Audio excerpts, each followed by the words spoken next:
Hello and welcome to Pride Talks History. This is a collaboration between the Little Museum of Dublin, EPIC, the Irish Emigration Museum, the National Library of Ireland, and Mcauliffe, the Museum of Literature Ireland.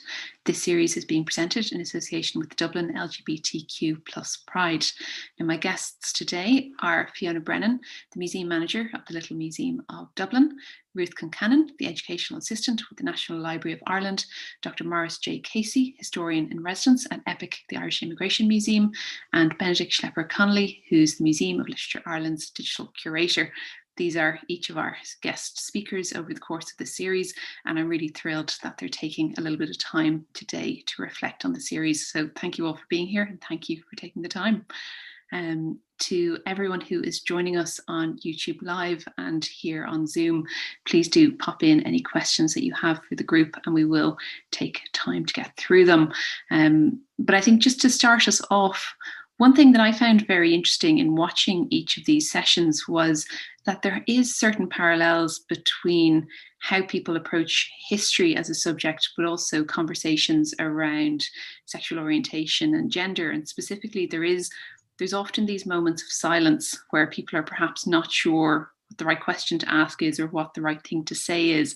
And I thought that was something that I found personally very interesting to see come across in each of the talks.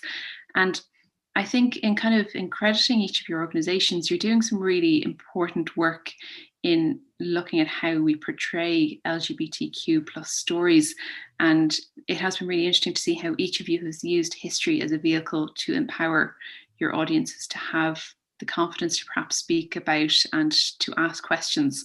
And I think my first question to you all, I might just open this up for a little bit of a discussion, is from a curatorial and kind of a storytelling perspective, what did each of you hope you were going to achieve, or what were you setting out to do when your projects were announced, or kind of when you began the curation? I wonder if anyone would be brave enough to take that on as a first question. I certainly will, yeah. I'm going to swoop in before anyone else can get a chance to. Yeah, we in the Little Museum of Dublin, we've been talking about doing a queer history tour for we started talking about it a number of years ago now. And I know in the beginning it started life as this idea of a walking tour kind of around the city, and that maybe we would go as far as Temple Bar to talk about the Hirschfield Centre, because we have the original brass plaque in our collection. And it kind of wasn't working out that well. It was a little bit too far to be walking. And then when we looked at our collection, we realised that we could tell as many and more stories using the items that we just had in our collection. All it took was someone to just kind of look at the items that we already had through a slightly different lens, and then kind of unite all the stories together and make maybe a bit of an overarching, an overall kind of story, the story of queer Dublin. So yeah, that's how we got started on it.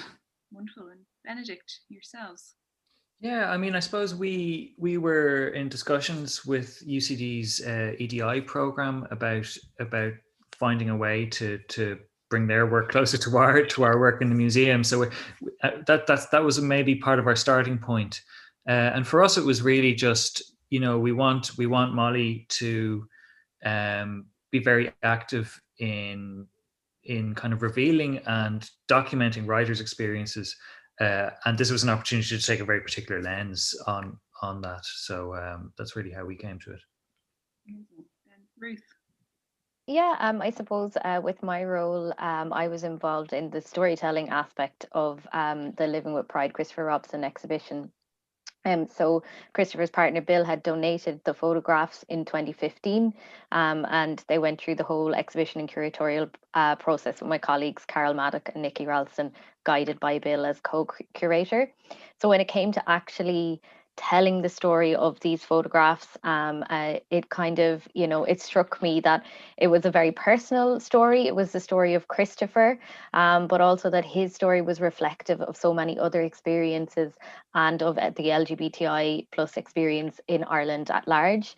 So I wanted to kind of show the universality of the photos, but also because Christopher's not in a lot of the photographs because he took them, to make sure that he wasn't lost and that his story was being told as well. And my focus was primarily on sort of, obviously educating people. I was thinking of younger people.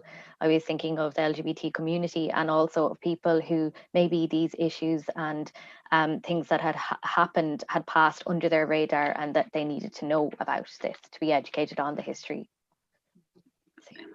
I think it's really important to hear the kind of, I guess, the common theme of what each of you are saying there is the focus on the individual. It's the focus on actually telling individual stories, bringing them all together and doing it in a way that we are using our platforms to kind of have these important conversations. And like Maurice, just touching on out in the world, the exhibition that you've curated in Epic, you've used that. Through that project, you've enabled members of the queer community to tell their own stories kind of in their own words, and that you've really worked hand in hand with people to tell their own personal life experiences and stories. And I'm kind of curious, now that we've gone through the series and brought the different projects to the table and looked at the different stories and the different perspectives that are being brought in, I wonder, do you have any thoughts on how the Irish who have emigrated, if they'd felt more or less empowered to kind of express themselves at home or abroad over generations, and kind of what are your observations more generally? Yeah, thanks, Sarah. It's a big question, and I think kind of answering it kind of, I was thinking there as everyone answered, what's kind of common in both of our talks, but also our projects, is this idea of a lens, whether that's Fiona talking about looking at the existing collection through that lens, or Benedict talking about looking at literature through that lens, or Ruth, where it's literally a camera lens through which we perceive this history. For me, the project and what it's about is taking this story, which is emigration, which is really common in Irish history and is a conventional story that everyone knows about, leaving, ending up someplace and doing something while you're there, and seeing what happens when you look at it through that LGBTQ plus lens, and using that as a platform for these stories, which in a way has always sort of underlined to me the diversity of that experience. And that, yes, in general, is a large number of stories which are about people who found a space to be more open and to be who they were abroad, but that there's also people for whom there was prejudice to be challenged while abroad, and there are also people for whom Ireland became a place of return as well. So for me, it's kind of a conventional historian's cop-out where I say it's actually more complex than that. But, we always kind of say that. But that, again, has been my learning experience in the project as well, is just realizing how many different angles there are here. And that's why I just think this idea of the lens is really, really kind of crucial and a common thread. I think human identity by its very nature is a complex thing, and that kind of demonstrates the importance of having these conversations. And Ruth, a minute ago you mentioned that one of your focuses has been the way that your exhibition is communicated to younger people and kind of our young community. And I think through Living with Pride, as Maurice so articulately just pointed out, your exhibition looks at this community through the lens of Christopher Robson's work. And I kind of wonder, with your education and kind of access hat on, I'm kind of curious how you're engaging young people and how they're responding to a project of this sort. Yeah, well, young people was something that I had in mind, and I wanted to make sure that in telling the story of the exhibition, that it was sort of accessible, that you were getting kind of like a brief history rundown of everything that had happened. So Christopher's collection begins in 1992, as I mentioned. It goes up until 2007, and it kind of covers a majority of the big moments in LGBTI plus history. Christopher was at the forefront of a lot of those things. So, but now a lot of people maybe might not be familiar with his name. So I kind of wanted to draw the attention to younger people that these are kind of the untold stories of the community that they might not be aware of just purely because of their age. So we have got we're hoping to launch a program with schools in September. It's so unfortunate timing with the summertime. And we also have, along with our Living with Pride talks and our online program, we have some great events for kids coming up. We've got a drag story time on Saturday and another creative writing workshop with an LGBT author, Ciara Smith, as well too. So we're hoping to engage them in lots of different ways, but also not just young people, people that have maybe not engaged with this history before. That sounds wonderful. I would dare say, if there's tickets still available, I may rope my nieces and nephews into absolutely, yes. Beautiful.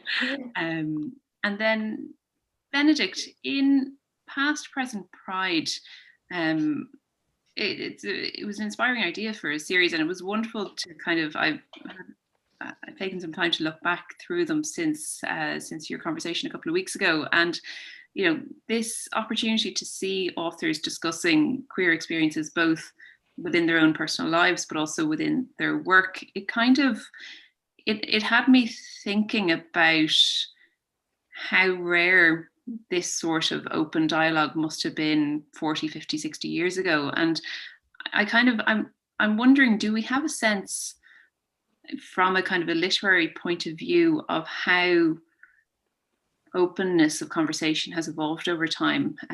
Were these conversations and these narratives always present in literature and perhaps just more concealed, or kind of how has the narrative of queer identity and queer history evolved in literature over time? Yeah, it's a really interesting question, Sarah. I think, I mean, with our series, we've obviously focused on contemporary writers, and by nature of the time we're in, and the particular generations, they have tended to be more open in their writing and around their writing about their LGBTQ experiences. So we've been able to, to ask those questions, and we've been able to have those conversations through past present Pride. Having said that, I mean, I think even Mary Dorsey and Colm Tóibín, their earlier work might have met some resistance, or they just didn't specifically write about queer issues in their earlier writing potentially. So that's even affecting contemporary writers. It is also, though, the case that there has been writing about queerness in Irish literature for a very long time, and we can sort of sometimes forget that. I mean, really, you go back to Oscar Wilde and beyond. They're very, very present figures, but it does mean that it was often more coded, and they obviously have to be very, very careful in the writing. So there is a strong history there. It's just that the degree to which it's been kind of out in the open. There is also the case that there was probably a sort of willful ignorance, I suppose a sort of semi-positive sort of ignorance around writers like Oscar Wilde for a long time, where things maybe were actually quite open, but people sort of chose not to see it, or not to see it in a certain way. So things have changed, but we should also acknowledge, I think, that there's a strong history going much further back there. Could I ask Benedict a question there, if you don't mind? This is kind of maybe a silly question, or maybe a bit of a basic question, but just when you mentioned Dorian Gray there, I read it years ago. I wouldn't have studied it, but with Dorian Gray, is there any queer content in there that is, I would say that maybe, in my opinion, it is kind of like a queer story. Would that be considered explicit queerness, or is that really coded queerness? Am I reading that through my lens, that I see it and I'm thinking, oh yeah, this is Oscar Wilde's definite queer novel? Absolutely. Basically what I'm asking, is it explicit or is it more coded? And I guess if it was coded? Was it maybe willfully ignored, like you said? Yeah, I mean, I need to go back and read it myself as well to properly answer the question. But I think I think there was a sense with Oscar Wilde in particular where, there was a sort of a fall from grace. And in a way, I think a lot of his writing also, obviously we've been talking about Oscar Wilde for years, but there's a degree to which when that happened, I think, the reputation went as well. And there's been a process of kind of rehabilitation more recently. So that doesn't really answer your question, but I think, in a way, perhaps Oscar Wilde was less coded than many writers that followed him, and part of that could also be, other people will speak with more authority on this than me, but part of this could be that the country may have even become sort of more conservative or more resistant to discussion of questions around LGBTQ after that, in the sort of early 20th century. Yeah, his own person and his own enormous personality coloured the way the next generations read his books, and we're even doing it to this day, 100 years later. It's incredible. Yeah. Sorry for the hard question there. No. Maurice or Ruth, have any thoughts on that before I move on to my next question? I quite a lot of thoughts, I guess. One thing I think is interesting, I think Benedict suggested there, is like the non-linearity of a lot of this history and how things can progress and things can reverse.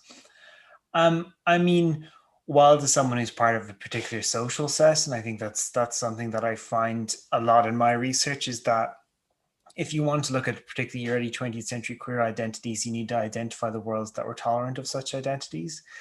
They can be expected worlds such as a kind of intellectual aristocracy, or perhaps less conventional worlds like theosophy, which is a religious movement that was very open, and Eva Gore Booth was part of that theosophy movement, or communism as well. And I think this is very indicative because a lot of people think of Weimar Berlin as a sanctuary for queer identities, but 1920s Moscow was one as well, Russia being the first country in the 20th century to decriminalize homosexuality. And Russia as well being a very indicative case of how things can go in reverse. And they started going in reverse from the 1930s onwards. So those are kind of some ideas there. I think that's really interesting as well about the idea of regression and progression. And I know that Bill Foley himself has said that progress is not necessarily linear. So I do think it's important to have these conversations and to have these kinds of exhibitions, because it gives a context to the history of what has happened for what is yet to come, I suppose. And I guess it plays into the life reality that in so many moments, kind of not necessarily kind of being too specific, but that it often is one step forward, two steps back, and that, real change and real progress does take time. And I guess actually that kind of leads me to a question that this was posed to me when I mentioned this series in conversation to someone a couple of weeks ago, and I think it could just make for a relevant topic of discussion here today. I was recently asked, well, why do we still need Pride as an event? And I think you've all been very generous over the last couple of weeks in looking at the history aspect of it and looking at kind of societally how far we've come. And I'm wondering if you might collectively reflect on that question. Why do we still need Pride today? Why? Sorry. No, Ben, I might jump in there. I think we just have to acknowledge that we still live in many ways and still quite a homophobic society. We've come a long way, but we're not there yet. And I think even just recently there was a report published and looking at kind of the rates of suicide and homelessness among queer young people. It's much higher than among other groups. So even something like that, or there are still areas or streets that couples won't hold hands in certain places. These are realities of the present day. So that alone is enough reason for why we still really need to celebrate Pride and to look at these questions. I get the impression that that question of why do we still need Pride, I luckily have never been asked that directly, but you kind of see that discourse, I think, online. It will come up on kind of like Twitter, or there'll be memes about it or something like that. So it's this general kind of idea of, well, why do we still need Pride? I think the type of person who might ask a question like that, it could be being asked kind of in bad faith. It's kind of like they're not really asking for an answer. They're more trying to tell you what they kind of, maybe they don't really like Pride, or they don't think it should still be around. But I think if someone were to genuinely ask that question, I get the feeling it would be the type of person who kind of isn't aware of the situation of the queer community at the moment, the issues still facing members of the community. I won't go into great detail now, but as Ben just said, there is, of course, work still to be done. And as well, I guess someone who would ask a question like that might not be fully aware of the history of the struggle of the struggles of the queer community. Then in a case like that, if that is the case, then a person like that is the person who kind of needs Pride to be here, and needs kind of like cultural institutions around town, or maybe talks or ways to access that history and the culture of the community, and then they'll understand a little bit better. Yeah, I think maybe what each member of our panel is doing in their own institutions, and even us today, just taking the time to chat about it and be open to questions from the chat here. Hopefully that will give people who are not so familiar, hopefully that'll give them the maybe encouragement to ask about the history. If they're not too, if they don't feel like they're aware of it, then obviously come along to one of our exhibitions or one of our tours, or come along to one of our talks. But I think having spaces where people who might be slightly outside the LGBTQ community can come in and just feel safe and open to ask those questions, and actually learn about, if they're genuinely interested, to learn about the history. And then maybe we won't be hearing the question of why do we need Pride anymore. Comes to my Absolutely.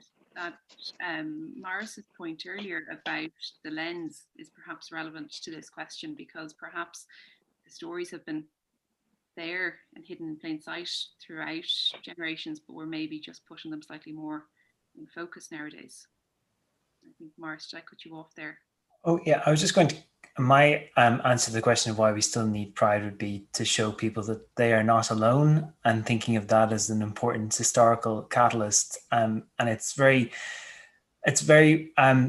important in our own history in Ireland. I mean, one of the things that terrified British authorities in the early 20th century was the Irish capacity to simply show up to things in great numbers. And I think that the enormous importance of Pride, and it's a shame, of course, that in the world that we live in, that hasn't been possible to get together in big numbers, but there is absolutely an important historical catalyst in showing up and making and demands in a public place. And I think that's an enormously important part of it. Absolutely, I agree. I think that Pride is important for members of the LGBT community, and as you said, Maurice, to give people hope, to make them feel like they're not alone. I also think it's important, as Fiona, you mentioned there, for people who are not part of the community, and maybe even people who are adults who have lived through all of the different decriminalizations, the laws passing, civil partnership. Maybe that just totally flew under their radar. Maybe they didn't know anybody who's part of the LGBTI community. Maybe they didn't, engage with it. And maybe the first time they really engaged with it was marriage equality. You're missing a massive gap of history then. So it's important to have these conversations so that you can look back and see how long it took to get to that actual point. I know a lot of people think that we have made massive progress, and we have, but there's still, as we said, you have to keep you have to keep pushing. There are people who are left behind, and there's always the fear of, as we said, backsliding.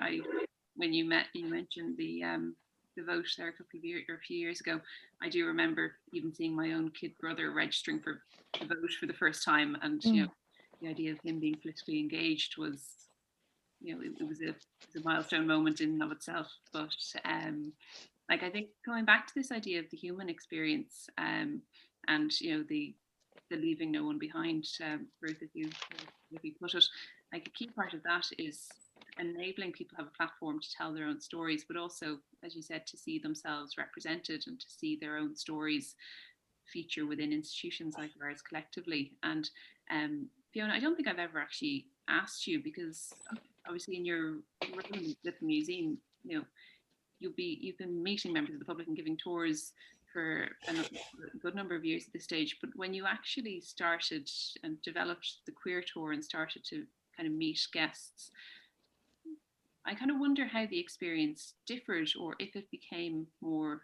intimate and personal, or what that was like as an experience. Yeah, I'm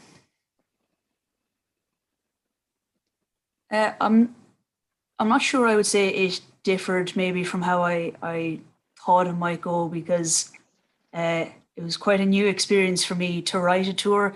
So I was probably thinking, I'm going to put it out there and see how it goes. I guess I didn't really have a set idea of what I really wanted to achieve, apart from what I said to answer the first question. But for sure, it is quite a personal kind of person-to-person experience giving that tour. That might be a byproduct of giving the tour last summer for the few months that we were able to do our indoor tours, and only 8 people could join me on the tour. So it really was a very personal experience, or an intimate experience, you could say, because of that. But I think it's the nature of our collection here in the Little Museum that it will be personal, because our artifacts will remind, they'll just make people nostalgic and make them remember certain things, because our main collection was donated to us by the people of Dublin. So there's a lot of kind of everyday items in there. And last week in my talk, I mentioned, just as an example off the top of my head as well, there's a t-shirt in our collection which is advertising the gay switchboard. So it says gay rights across the top, and then it's got a print of the old rotary phone on it. So that was someone's personal item. Someone actually wore that all around town in order to help kind of advertise this facility for the queer community. As a piece of clothing, it is really, really personal. So we have sort of intimate items like that within the collection. And I think that will kind of make a link with people when they're looking at it, when they're hearing the story. It kind of facilitates that sort of empathy maybe with the items, with the person who wore that t-shirt, for example. And as well, I always mention on the tour the couple of pubs near the Little Museum here, the kind of first queer meeting spaces that we have a bit of a record of in the city. And a lot of people maybe of a certain age who join me on the tour will remember those queer spaces in the city. They'll remember the characters that I'm talking about, the Dice Man, for example. The Dice Man is fantastic, because I think everyone in Ireland of a certain age knew or met or remembered the Dice Man, or heard about him, or couldn't drive through the city on the day his funeral was passing because it was so enormous. That was a story my dad told me. I think he was kind of like, he was a bit annoyed about the traffic, but it stuck. So literally, I think everyone of a certain age in Dublin just remembered the Dice Man and has their own story about him in their mind. When I'm giving my tour, for the 30 or 40 minutes that I will be talking, people are normally interjecting or coming back to me at the end with their own story, with questions, with a little piece of information that I will never have heard of because they picked it up themselves in their own lifetime, engaging with the artifacts that are now on the walls. So for us, they're static artifacts. They're on our walls, in our collection, and to some people, they are living items. They're living moments in history, which are really, really cool. I think, yeah, you get the overall story of Dublin, the story of queer Dublin in our collection and on the tour, but it can't help but be this intimate kind of experience for people as well. It's a certain amount of moments that kind of bring them back to what happened in their own lives and their own memories. And Ruth, what you said earlier about the photographs of Christopher Robson, they will, by their own nature, be intimate, of course, because it's one person with a camera and it's absolutely his point of view. And not to misquote you, but I think you said in showing that you're also showing the universal. Mm-hmm. Is that fair to say? Yeah. Yeah, it's the same thing. These personal moments, maybe it's because of the queer community ourselves. If you recognize something in what's being shown to you, or if you recognize yourself in the story, it could be a universal story. Mm. It's personal to you as well. So you were obviously able to achieve that as well in the National Library. Yeah, well, that was the hope anyway. It's obviously a very personal exhibition because it's Christopher's photographs, and because his partner Bill was so involved as well too. I was really indebted to Bill and also to the testimonies and of Christopher's friends, because I never knew Christopher and I wanted to be able to tell his story from a personal perspective. So I do hope that people understand about him by the time they get to the end of it. And even we invited some of the faces from the exhibition in to see it before we launched. We had the likes of Susie Byrne, we had Michael Foley, we had Bill, of course, we had Alva Smith come in, and we took pictures of them now as they are with the images that Christopher took. It was really gorgeous. It was very emotional because Christopher's not here to see it, and that's so sad. But I do think, as I said, just to give an example of kind of how people who didn't know Christopher can relate to the exhibition. A friend of mine was at an art exhibition in Gorey and got chatting to somebody and told them about the online exhibition because they'd been to my tour. And he didn't know Christopher but had been on the scene at the same time, and went and looked up the archive of the images, of Christopher's images, found loads of with him in it in the background, and his friends as well too. So he is able to, find all of these images that, if you don't have like actual physical photographs of things, it's very hard to remember, it's hard to have that. So he's able to go back and find those through the archive. So I thought that was really lovely. That's really powerful. That's incredible. Yeah. And I think, as you said, there's something about the experience of walking through a gallery with someone when they're seeing their own story being told in a way that they feel is true to themselves.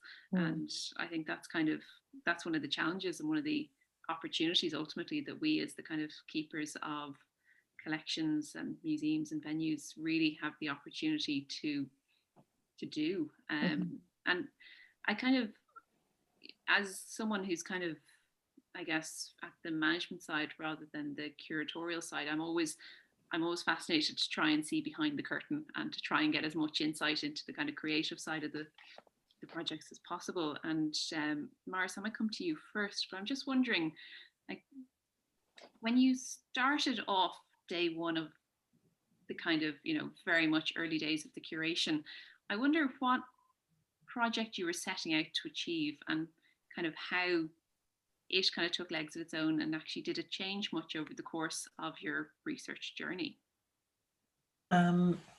It did. In essence, although I only started my role at Epic in 2020, I first researched gay politics in Ireland during my undergrad.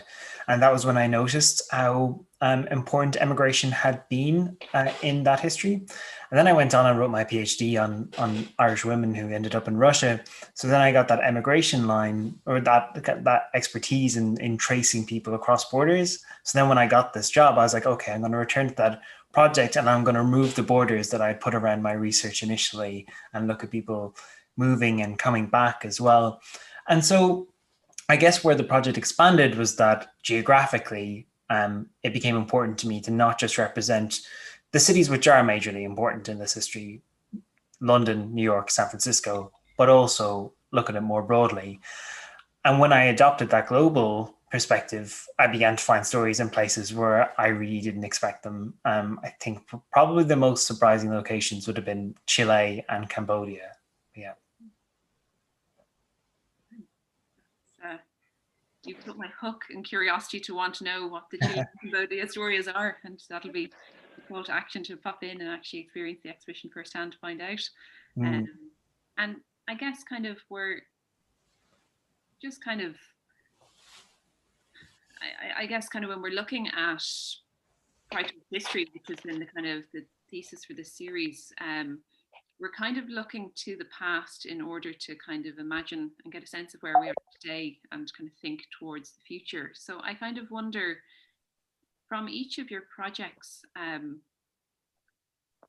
when you look back on this project and you're looking at either a key milestone, the progress that we've made, the sense of what direction or insight we might have into where the future is potentially going, I wonder what the one story or moment or piece of research that each of you have come across that really strikes you as, you know, if those of us who are listening to this conversation today, if you wanted to give one piece of information to take away, I wonder what that might be.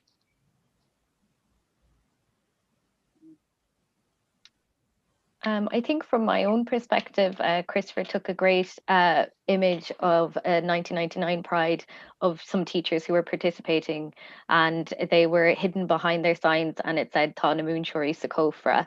And this was in reference to how they weren't free to be out to the school community, and they could face serious discrimination and even job loss if they were spotted taking part in Pride.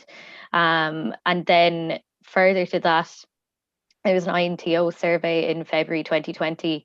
So this is 21 years later, and only 1 in 5 teachers feel comfortable enough to be out to their school community. So I just thought it was insane. The Section 37 of the Employment Equality Act did allow for discrimination in religious run schools.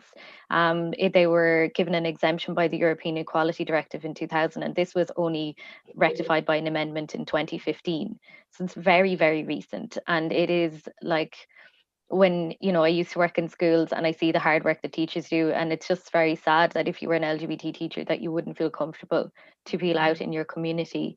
And I think it's very sad for the kids as well too, that there should be more diversity reflected in who is teaching them and what they're being taught. So it's very, very recent. Like, these are new events, you know, and I think I was just really struck by that image in particular and how relevant it still is. Clearly a sense of the work yet to be done. Yeah. I think for me, there was actually just one moment in one of the interviews which really stuck with me, and that was the description by Mary Dorsey about her mother's experience of her coming out. She didn't actually, as such, come out to her mother because it was printed in the newspaper, and all of Dalkey knew about this, and essentially shunned the mother, which was a really horrific experience.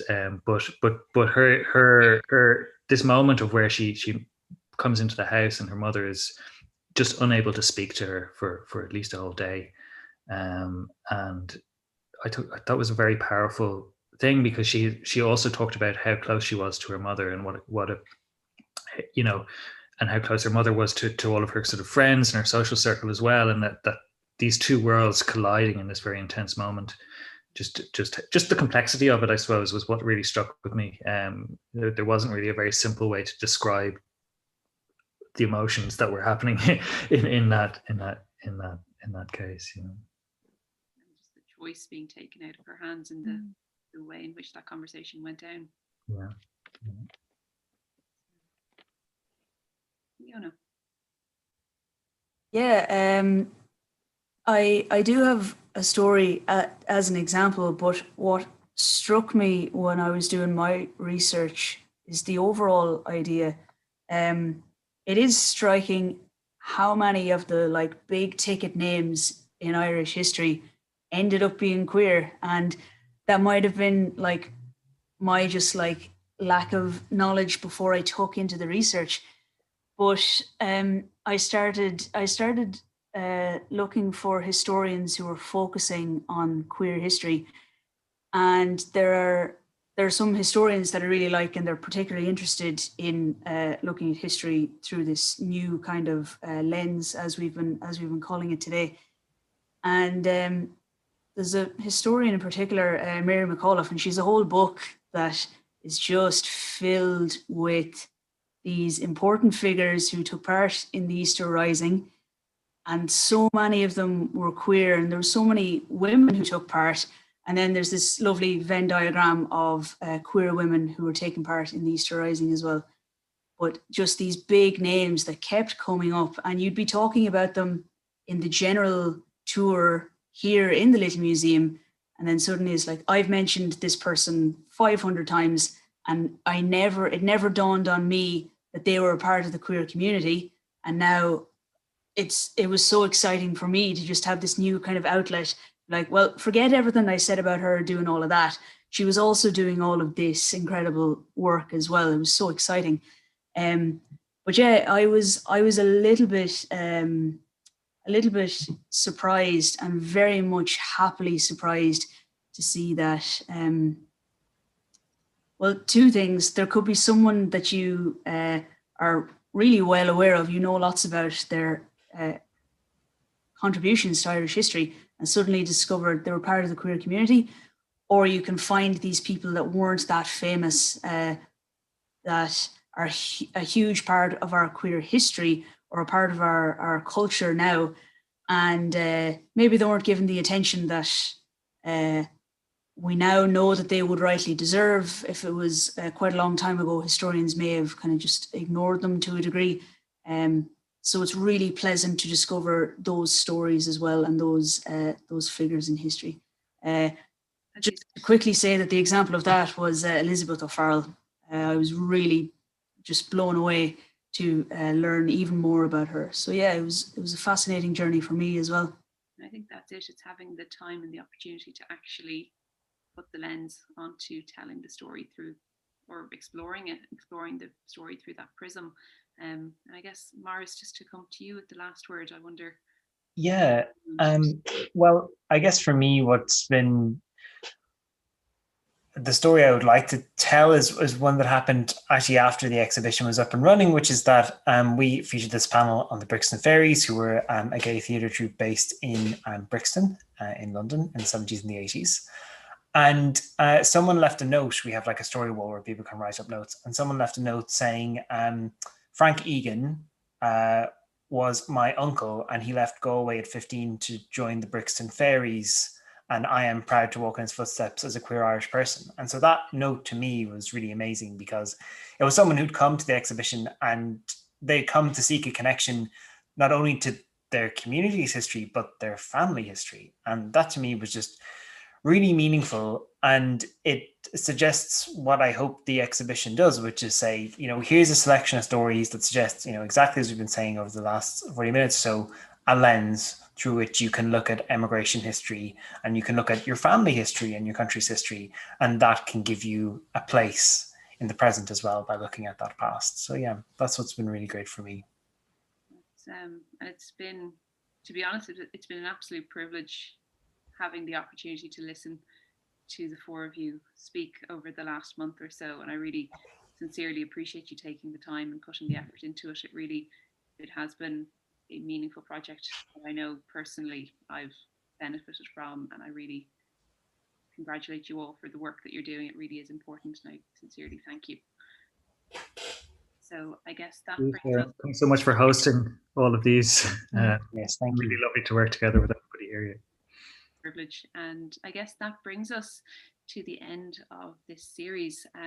It's worth taking a moment just to thank the Dublin LGBTQ plus Pride for giving us the platform to create this series. These talks will go online, so if there's anyone that you'd like to share them with, please do enable them to have a life beyond these live talks. But that's it for today. This is the last of our Pride Talks History series. Our speakers have been Ruth Concannon, the Educational Assistant with the National Library of Ireland, Dr. Maurice Casey, Historian in Residence at EPIC, the Irish Emigration Museum, Benedict Schlepper-Connolly, who is the Museum of Literature Ireland's Digital Curator, and then Fiona Brennan, the Little Museum of Dublin's Museum Manager. So to everyone who's been joining us, thank you so much for taking the time, and good afternoon. Thanks a million, Sarah. Thank you, everyone.